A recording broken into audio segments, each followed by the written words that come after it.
पैसे की चमक। आज की कहानी है दो भाइयों की जो कि बहुत प्यार से रहा करते थे। मगर ये तब की बात है जब दोनों गरीब हुआ करते थे। अब सुल्तान के पास बहुत ज्यादा पैसा आ गया था और इसकी वजह से वो शामीन से बात भी करना पसंद नहीं करता था। सुल्तान शामीन का बड़ा भाई था। लोग उनके प्यार की मिसालें दिया करते थे।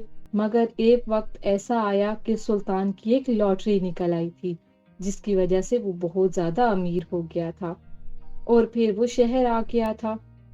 और अब सुल्तान शहर आकर बहुत ज्यादा मगरूर हो गया था और गांव वालों से बिल्कुल बात नहीं किया करता था।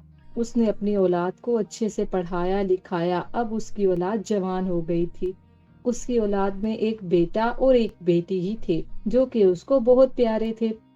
जबकि शामीन भी कुछ अरसे बाद गांव से शहर आ गया था और अपनी गांव की जमीन बेच दी थी, क्योंकि वो चाहता था कि वो भी अपने बच्चों को अच्छी तालीम दे। उसका भी एक ही बेटा और एक ही बेटी थे। अब चूंकि दोनों के बच्चे जवान हो गए थे, तो एक दिन शामीन सुल्तान के पास आता है और उससे बात करता है। अरे आओ आओ शामीन, आज तुम यहाँ कैसे आ गए? सुल्तान भाई, मैं आपके पास एक बात करने आया हूँ। आपको तो याद होगा कि अब्बा जान ने कुछ अरसा पहले एक फैसला किया था। बस मैं वही बात याद करवाने आया हूँ। बेटा, मैं तुम दोनों से बात करना चाहता हूँ। मैं चाहता हूँ कि जो तुम दोनों की औलादें हैं, तुम दोनों आपस में रिश्ता कर लेना। ठीक है? इस तरह तुम दोनों भाई आपस में जुड़ कर रहोगे और तुम लोगों का रिश्ता भी मजबूत हो जाएगा। बस इसे तुम मेरी आखिरी ख्वाहिश समझना। तुमने सोच भी कैसे लिया? मुझे पता है अच्छे से कि अब्बा जान ने ये फैसला किया था, मगर मैं अब इस बात को नहीं मानता। मैं ये रिश्ते खत्म करता हूँ। देखो, मेरे बच्चों ने अच्छी तालीम हासिल की है और वो अपनी मर्जी से रिश्ता करना चाहते हैं, तो मैं कौन होता हूँ उन्हें कुछ कहने वाला। इसलिए मेरे भाई, मेरी तरफ से तो माजरत है। तुम अपने बच्चों के लिए कहीं और रिश्ते ढूंढ लो। मैं तो इनकी मर्जी से आला खानदान में रिश्ते करूंगा। ठीक है भाई, जैसे आपकी मर्जी। अगर आप अब्बा जी के फैसले को मान लेते तो हम दोनों भाई जुड़े रहते, मगर अब क्या कर सकते हैं? आपकी औलाद है, आप जाने और वो जाने। आप खुश रहें, मैं चलता हूँ। मगर सुल्तान की बातें सुनकर शामीन को बहुत दुख हुआ था और वो बेचारा अपने टूटे दिल के साथ घर वापस आ गया था।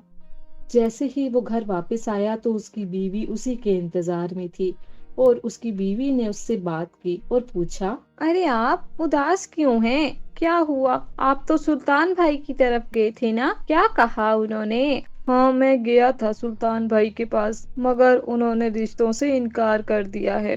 तुम तो जानती ही हो कि उन्हें पैसे का बहुत गुरूर है। बस इसी गुरूर में वो चाहते हैं कि हम उनसे कोई रिश्ता ना जोड़े, बल्कि वो तो कोई आला खानदान ढूंढ रहे हैं। अच्छा, चले कोई बात नहीं। जैसे उनकी मर्जी, उनकी औलाद है, वो जैसे मर्जी फैसला कर सकते हैं। हम भी अपने बच्चों का अच्छी जगह रिश्ता कर लेंगे। इस तरह उसकी बीवी ने उसे दिलासा दे दिया था और अब वो दोनों जानते थे कि उनके बच्चों के रिश्ते बिल्कुल भी नहीं होंगे। अब वो दोनों अपनी दुनिया में मगन हो गए थे और सुल्तान को भी उसकी मर्जी करने पर छोड़ दिया था। एक तरफ सुल्तान की बेटी की शादी अमीर खानदान में हो गई थी। लड़का बहुत अमीर था और सुल्तान बहुत खुश था। जबकि शामीन का बेटा भी डॉक्टर बन चुका था और अब वो भी एक बहुत अच्छे बड़े अस्पताल में नौकरी कर रहा था।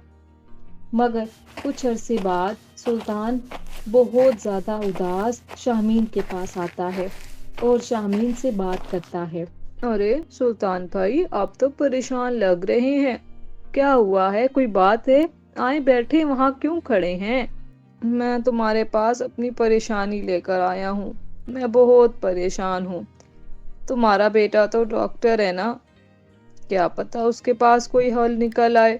मैंने ना अपनी बेटी की शादी अमीर खानदान में की थी, मगर वो लोग बहुत लालची और जालिम निकले। उन्होंने मेरी बेटी को बहुत मारा और उसे नफ्सियाती मरीज बना दिया है, जबकि उसके बेटे ने पहले से ही एक शादी की हुई थी और उस बात का हमें नहीं बताया। अब मैं चाहता हूँ मैं अपनी बेटी को तलाक दिलवा दूं और वो बेचारी भी ठीक हो जाए। तुम्हारे पास कोई हल है इस बात का? اوہو، یہ تو بہت برا ہوا بچی کے ساتھ۔ چلیں میں اپنے بیٹے کو بلاتا ہوں، وہ ڈاکٹر ہے، کیا پتا اس کے پاس کوئی حل نکل آئے۔ شامین نے جب سلطان کی یہ ساری باتیں سنی تو وہ بہت اداس ہو گیا تھا، اور پھر اس نے اپنے بیٹے کو بلایا اور اسے ساری بات بتائی تو اس کا بیٹا بولا، ارے ہاں ابا، میرے پاس اس کا بہت اچھا حل ہے۔ میرا ایک دوست ہے جو کہ نفسیات کا ہی ڈاکٹر ہے، میں اس کو آپ سے ملوا دیتا ہوں، آپ اسے ساری بات بتا دینا اور جلد ہی یہ مسئلہ بھی حل ہو جائے گا، اور تایا جان جلد ہی آپ کی بیٹی ٹھیک ہو جائے گی، آپ فکر مت کریں۔ اور پھر کچھ عرصہ لگا تھا، سلطان کی بیٹی دوبارہ سے ٹھیک ہو گئی تھی اور اپنے گھر واپس آ گئی تھی۔ اب سلطان بہت شرمندہ تھا، وہ شامین کے پاس آیا اور اس سے بات کی۔ شامین، میں بہت شرمندہ ہوں، تمہارے بیٹے نے اور تم نے میری بہت مدد کی، جبکہ میں نے تم دونوں کے ساتھ بہت برا کیا تھا۔ میں نے ابا جان کا فیصلہ بھی نہیں مانا تھا اور تمہیں بھی کم تر سمجھا تھا۔